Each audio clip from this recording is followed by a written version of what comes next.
How can our decisions secure our future? Let's take a look around our world. We're experiencing increasing global successes with everything we produce. But we're experiencing rapidly increasing social, economic, and environmental problems around the world. We produce everything through the management of only three things: people, economies, and nature. Which immediately shows that our management is failing us on a global scale. Everything we use, consume, and produce on Earth comes from nature, which means that none of us can have social or economic stability if nature is unhealthy. This tells us that almost every decision and every policy we make must have inseparable short and long-term social, financial, and ecological elements or complexity to have to consider and balance simultaneously.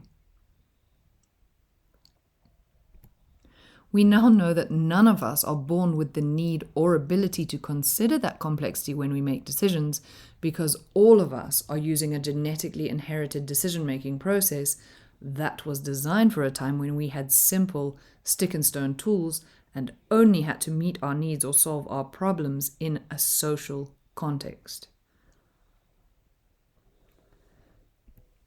There were no ecological or financial consequences to have to worry about because we were not managing those things. Yet, a simple inherited process was designed to work perfectly for us, and it still works for all other tool-using animals. So what changed for humans but not for any other tool-using animal? We learned how to control fire. After our control of fire, everything changed.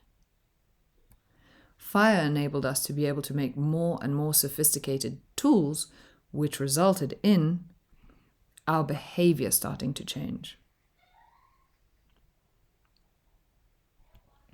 We began to be able to manipulate nature. We domesticated plants and animals and eventually ended up managing our environment, which meant we had added an environmental element to our decisions. We were able to produce goods and started to trade things with other people using a barter system, which was the start of our economies. So we had also added a financial element to our decisions. Everything we were producing came from nature, and everything being produced was being bought, sold, and used by people. We had merged inseparable environmental and economic elements into almost every social decision. Things had changed drastically for us, but we were still using a simple genetically inherited decision-making process,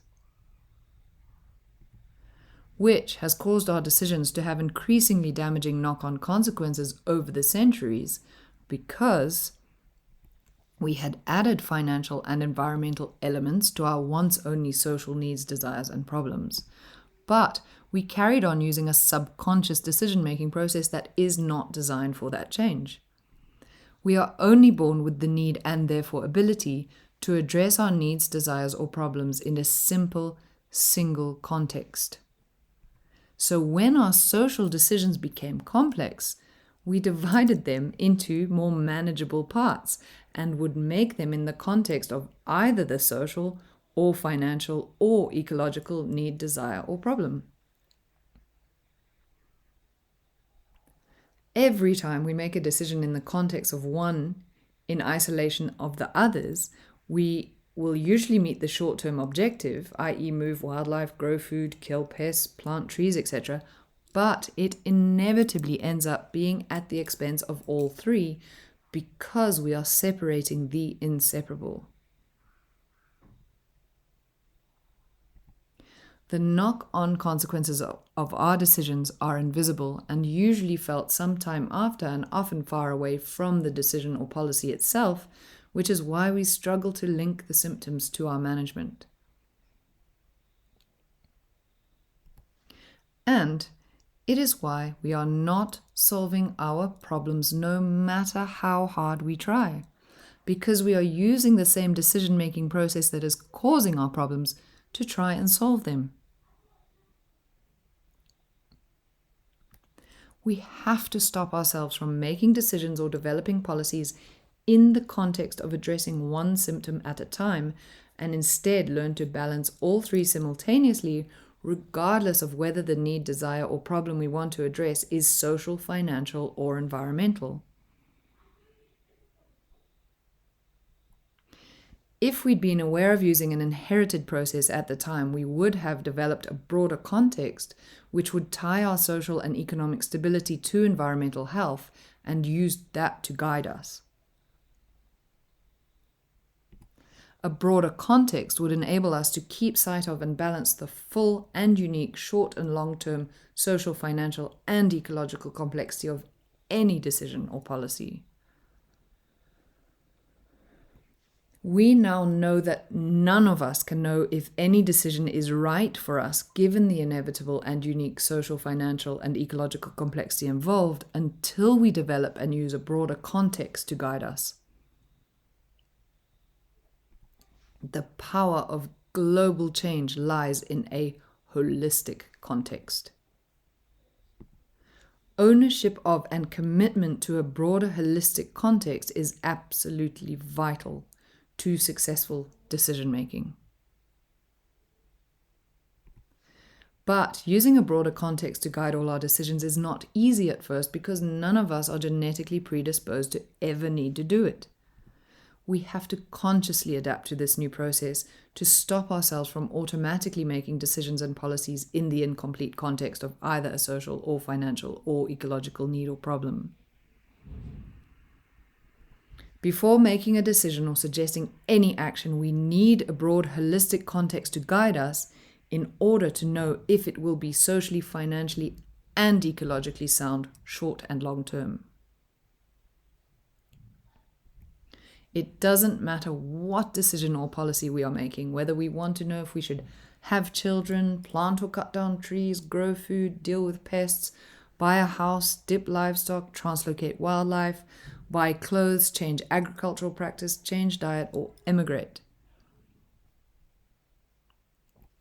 We need to learn how to stop ourselves from making decisions in the incomplete context of either the social or financial or ecological need or problem we are trying to address.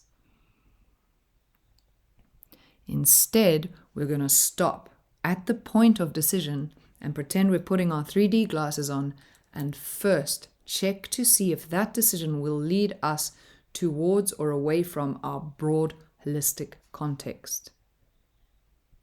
If we find that the decision would lead us away from it, then we must look for a better decision.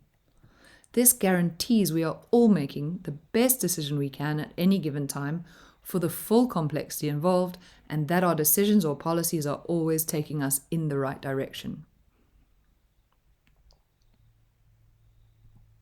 Nobody should give any advice or suggest any action until there is a broad holistic context to guide them so that they can keep sight of and balance the full and unique complexity that their advice will impact.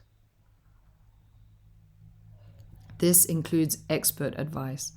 All expert advice should be guided by a broader holistic context to check that it is appropriate for the complexity involved, because even if the approach is holistic, at the point of decision the complexity is broken down and suggestions are made in the incomplete context of addressing a need or problem in their specific area of either social, economic, or environmental expertise.